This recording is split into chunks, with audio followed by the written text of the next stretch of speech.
Assalamualaikum warahmatullahi wabarakatuh. Bismillah, alhamdulillah, wassalatu wassalamu ala rasulillah wa ala ahlihi wa sahbihi wa wala amma ba'd. Jamaah salam rahimakumullah. Alhamdulillah di kesempatan pagi ini, pagi pertama di bulan Sya'ban, Ahad pertama di bulan Sya'ban tahun 1441 Hijriah. Dan pagi ini bertepatan dengan tanggal 4 Sya'ban tahun 1441 Hijriah. Kita kembali bersyukur kepada Allah SWT dengan semua ragam nikmat yang Allah masih berikan kepada kita di tengah-tengah ujian dan cobaan yang menyelimutinya. Pada kesempatan pagi ini kita akan masuk pada bahasan tafsir surat Muhammad, surat ke-47, yang nama lain dari surat ini adalah surat Al-Qital, surat yang berisi tentang peperangan. Ayat yang akan kita bahas insyaallah ayat ke-35. Kita bisa lihat sama-sama ayatnya. Allah SWT berfirman, "Fala tahinu wa tad'u ila salmi wa antumul a'launa wallahu ma'akum wa la yatirakum a'malakum." Fala tahinu, maka janganlah kalian merasa lemah. Wa tad'u ila salmi, dan lalu kalian minta damai kepada musuh. Wa antumul a'launa, padahal kalian semua adalah al-a'launa, yang berada di atas. Wallahu, dan Allah Subhanahu wa taala, ma'akum, senantiasa menyertai kalian. Walayyatirakum, dan Allah tidak akan mengurangi dari kalian a'malakum, pahala amal-amal kalian. Ini ayat ke-35 dari surat Muhammad yang akan kita bahas pada kesempatan di pagi ini. Kita cermati coba satu persatu, dimulai dari fala tahinu. Fala tahinu, maka janganlah kalian merasa lemah. Kata tahinu, akar katanya sama dengan yang selama ini kita dengar dengan istilah wahan. Penyakit al-wahnu, yang kebetulan istilah ini belakangan populer karena dikaitkan dengan virus corona yang pertama kali menyebar dari kota Wuhan. Al-wahnu yang disabdakan oleh Nabi Shallallahu Alaihi Wasallam menjangkiti umat ini tentu bukan penyakit fisik yang dibahas Nabi Shallallahu Alaihi Wasallam dalam pembahasan tentang wahan, tetapi penyakit yang terkait dengan mental dan jiwa. Al-wahnu digambarkan oleh Nabi Shallallahu Alaihi Wasallam dengan dua hal: hubbud dunya wa karahiyatul maut, cinta dunia dan takut mati. Ini yang dinamakan dengan al-wahn. Secara bahasa, kata al-wahnu yang kata kerjanya yahinu, lalu di sini tahinu, itu artinya merasa takut atau merasa lemah berhadapan dengan pihak lain. Ayat ini berkaitan dengan orang-orang kafir yang ketika berhadapan dengan kaum muslimin, penyakit yang bisa menjangkiti sebagian kaum muslimin adalah merasa lemah berhadapan dengan musuh, merasa musuh punya kekuatan yang lebih, bisa kekuatan tersebut lebih dalam dua hal, dan ini yang disampaikan dalam tafsir sebagian ulama. Yang pertama, lebih dari sisi jumlah, dan yang kedua lebih dari sisi perlengkapan. Nah, lebih dari sisi jumlah, bisa jadi jumlah pasukan musuh jauh lebih banyak.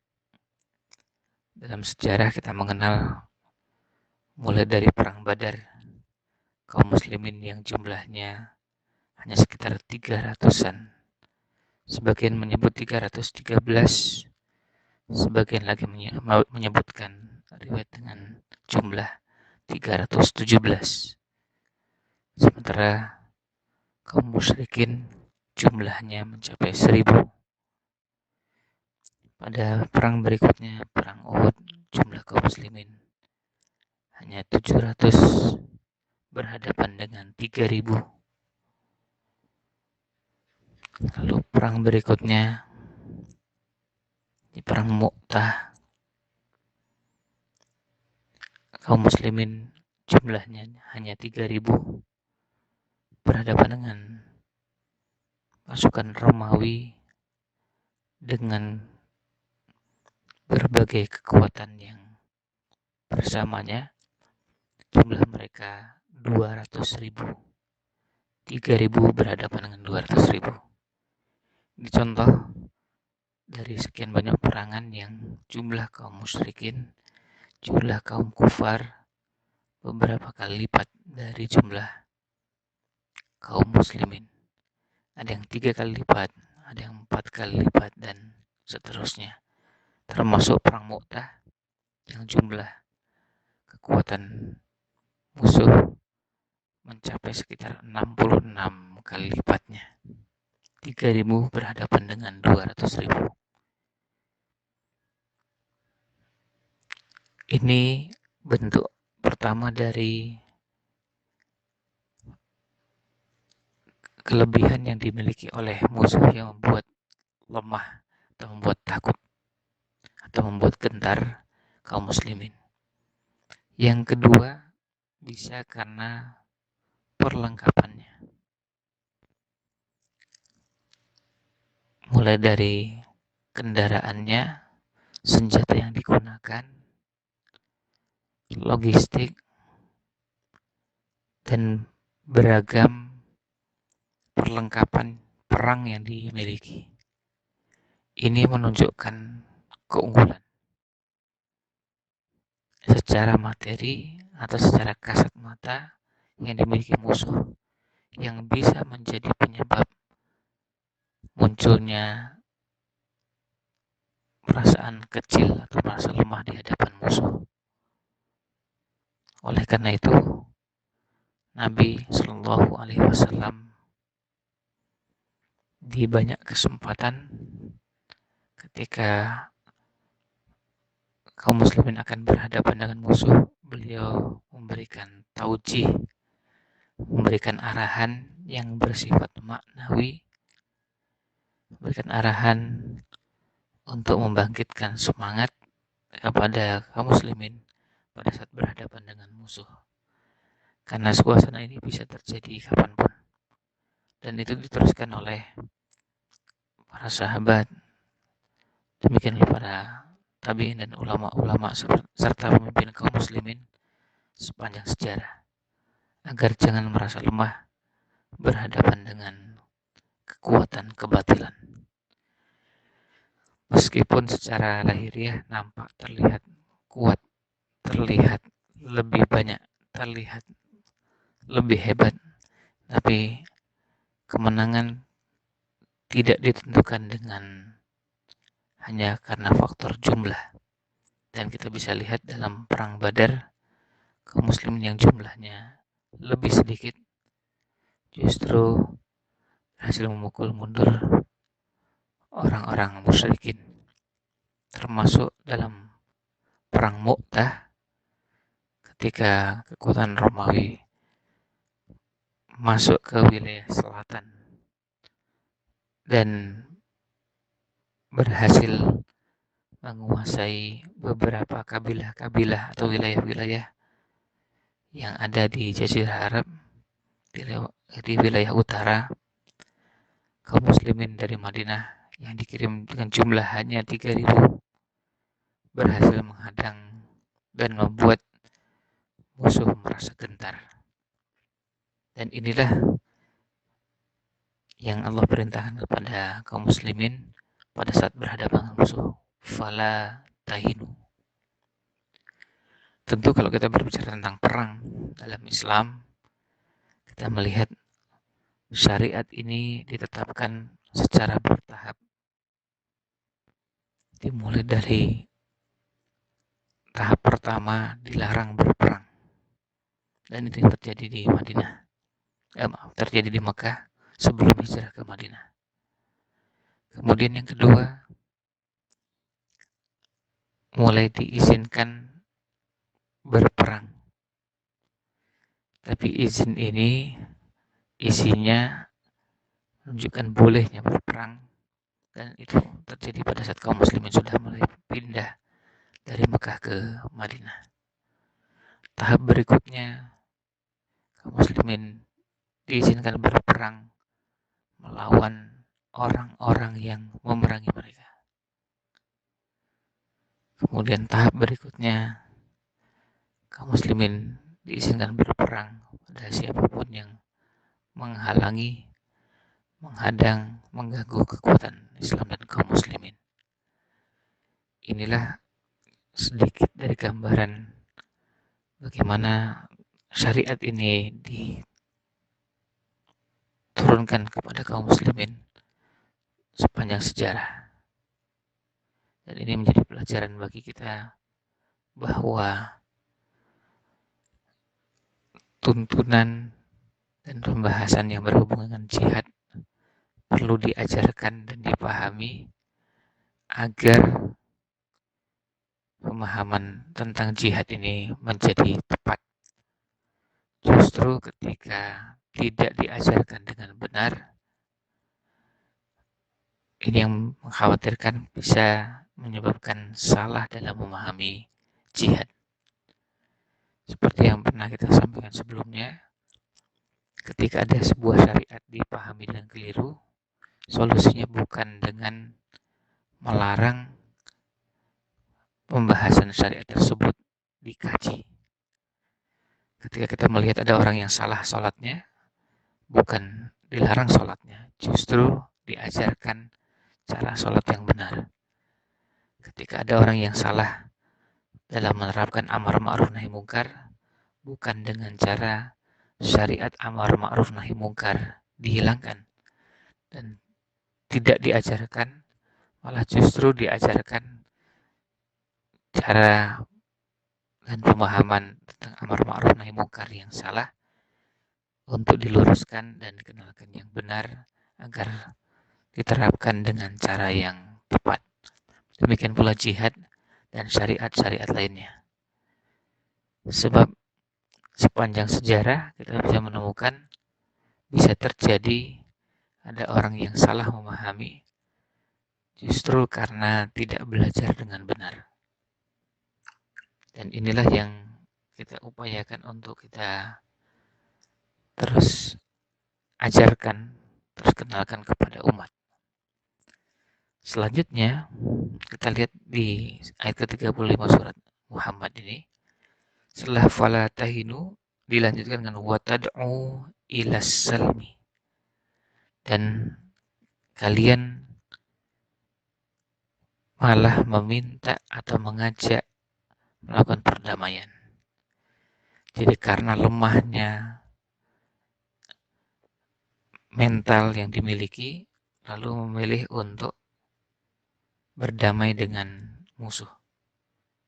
Tentu kalau berdamai itu pertimbangannya adalah karena pertimbangan maslahat yang dipilih oleh pemimpin maka itu yang diambil ketika pemimpin kaum muslimin memutuskan untuk berdamai seperti yang pernah dilakukan oleh Nabi Shallallahu Alaihi Wasallam, maka itu yang ditaati.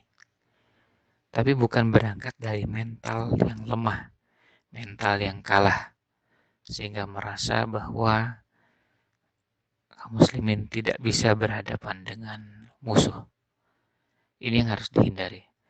Jangan sampai mental ini yang muncul di tengah-tengah kaum muslimin.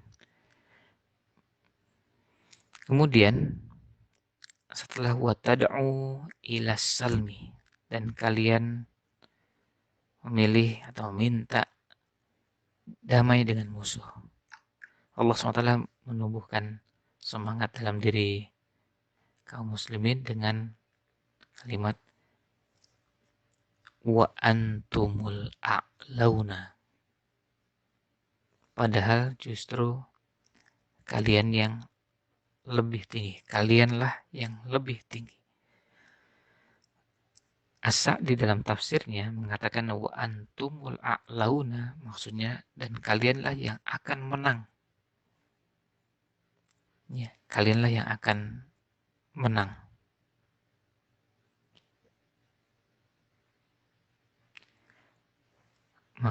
Imam Al-Kalbi dalam tafsirnya mengatakan bahwa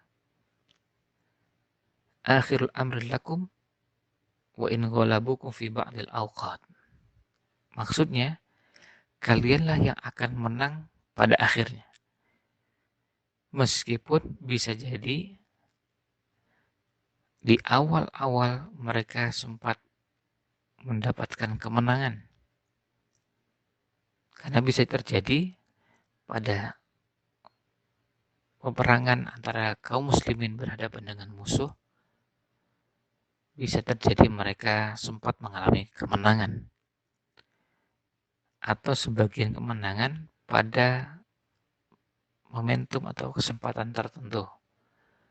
Ada kaum muslimin yang terluka, ada kaum muslimin yang meninggal. Tetapi pada akhirnya kemenangan ini akan didapatkan oleh kaum muslimin. Dan ketika kita bicara tentang kemenangan, bentuk-bentuk kemenangan ada banyak ragamnya. Kemenangan tidak selalu maknanya harus terjadi pertumpahan darah. Seperti pasukan yang dikirim oleh Nabi Shallallahu Alaihi Wasallam di akhir hayatnya, yang disiapkan oleh Nabi Shallallahu Alaihi Wasallam, yaitu pasukannya Usamah bin Zaid.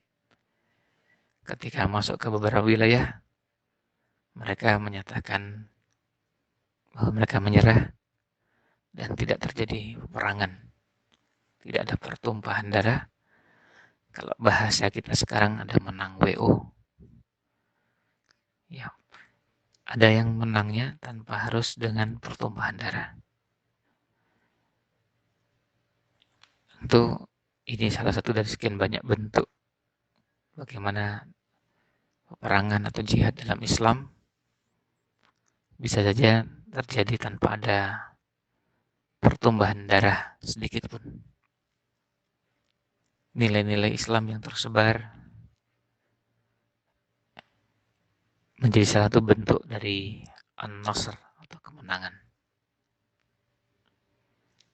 Nah, kemudian ketika Allah menyebutkan wallahu ma'akum, Allah bersama kalian, maksudnya Allah yang akan memberikan pertolongan dan kemenangan pada kalian. Kalau Allah bersama kalian, maka Allah lah yang akan memberikan pertolongan kepada kalian. Walayyatirakum a'malakum, dan Allah tidak akan membiarkan atau tidak akan mengurangi sedikit pun dari kalian a'malakum, pahala-pahala kalian. Watiro,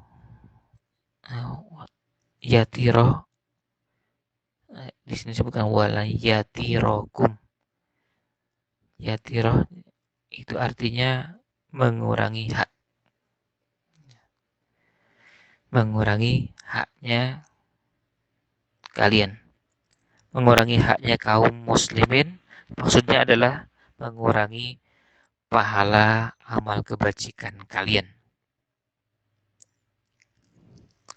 Sebagian mengatakan bahwa ini untuk menunjukkan bahwa Allah SWT tidak akan menzalimi amal-amal kebaikan kalian. Bahkan Allah akan memberikan pahala amal kalian secara utuh. Itu tadi yang disampaikan oleh Imam Al-Baghawi dalam tafsirnya, bahwa uh, Allah lah yang akan memberikan pertolongan dan kemenangan pada kalian. Nah, kemudian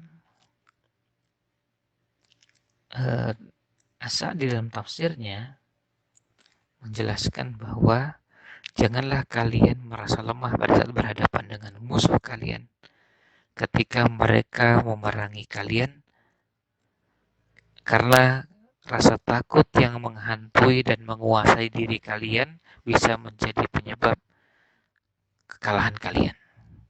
Oleh karena itu, bersabarlah dan tetap tegarlah ketika berhadapan dengan musuh. Kokohkanlah, kuatkanlah jiwa kalian ketika berhadapan.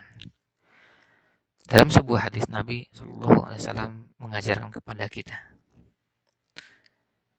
berkaitan dengan peperangan atau berhadapan dengan musuh, dengan sabda beliau, la tatamannau liqa al-adu. Jangan sekali-kali kalian berharap bertemu dengan musuh.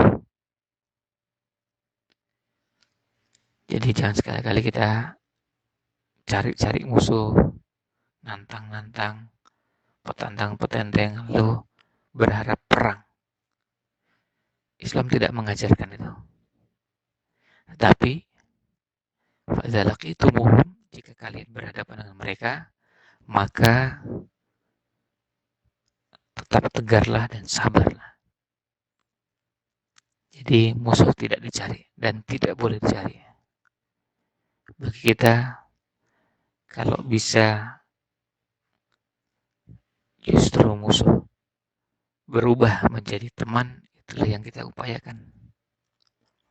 Tapi tidak bisa dipungkiri bahwa sepanjang sejarah kita melihat ada musuh yang terus berusaha untuk melemahkan kaum muslimin, baik itu dari kalangan orang kafir maupun orang munafikin. Kita belajar dari sirah nabawiyah, contoh-contoh seperti itu sangat banyak, baik di periode Makkah maupun periode Madinah. Kaum muslimin yang mengalami penganiayaan dari orang kafir sampai ada yang terbunuh, itu contoh-contoh yang bisa kita temukan dalam sejarah dan jumlahnya sangat banyak. Nah, hal ini tentu harus menjadi pelajaran bagi kita bahwa tidak boleh kita berharap bertemu dengan musuh, tetapi jika musuh tetap dengan keyakinannya ingin berhadapan dengan kaum muslimin, memerangi kaum muslimin, mengganggu kaum muslimin, termasuk menghalang-halangi kaum muslimin dalam menjalankan syariatnya, menjalankan ajaran agamanya, maka tentu tidak boleh kaum muslimin mundur.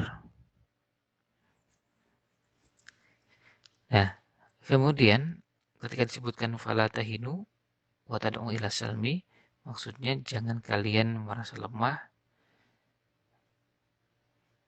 tetap kuatkan diri kalian karena mengharap ridho kalian. Lalu wa tad'u ila salmi, maksudnya janganlah kalian minta damai ketika berhadapan dengan musuh, alasannya karena kalian ingin cari aman, ingin cari yang santai, yang enak, bukan karena mengharap ridho Allah, tapi cari yang nyaman dan enak, lalu milih damai. Setelah itu kalian dihinakan, dibinasakan di balik upaya perdamaian yang dilakukan. Oleh karena itu, Allah menguatkan, meneguhkan dengan wa antumul a'launa, kalianlah yang lebih tinggi. kalianlah yang akan menang, seperti kata Imam Al-Baghawi, antumul a'laun, artinya antumul ghalibun, kalianlah yang akan menang. Wallahu ma'akum, ini untuk meneguhkan bahwa Allah bersama kalian. Walayyatirakum, dan Allah tidak akan mengurangi pahala kalian. Bahkan kita lihat kalau sudah berhubungan dengan jihad, pahalanya diberikan berlipat-lipat, termasuk pahala bersedekah, menyisihkan sebagian harta yang kita miliki di jalan Allah SWT. Ini bagian dari pahala yang Allah janjikan. Nah, ini sedikit dari ulasan yang terdapat dari surat Muhammad ayat ke-35, ketika Allah Subhanahu wa taala menegaskan kepada kita mental yang harus dimiliki pada saat berhadapan dengan musuh. Musuh tidak pernah boleh dalam syariat agama kita dicari, tetapi pada saat harus berhadapan, maka tidak boleh merasa lemah. Harus dikuatkan mentalnya dan harus bersabar berhadapan dengan kesulitan-kesulitan yang akan dihadapi. Dan sepanjang sejarah, musuh ini tidak boleh pernah kita cari, tetapi kenyataannya selalu saja ada yang menjadi musuh kaum muslimin, baik dari kalangan orang kafir maupun orang munafikin yang mengganggu kaum muslimin. Nah, kemudian dari ayat ini juga kita bisa pahami bagaimana Allah SWT mengajarkan kepada kita kondisi pada saat kita berhadapan dengan situasi yang mungkin tidak kita inginkan, tapi itu mau tidak mau harus kita hadapi.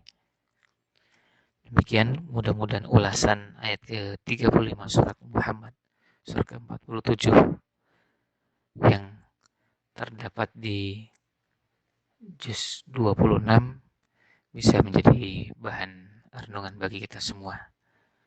Jika ada yang keliru datangnya dari Allah SWT, jika ada yang benar datangnya dari Allah SWT, jika ada yang keliru datangnya dari materi yang punya banyak kelemahan dan kekurangan ini.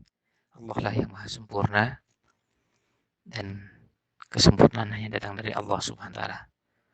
Jika ada pertanyaan yang disampaikan, kami persilakan untuk disampaikan lewat kolom yang disediakan. Mudah-mudahan kita bisa membantu memberikan jawaban atas pertanyaan-pertanyaan tersebut. Wallahu a'lam.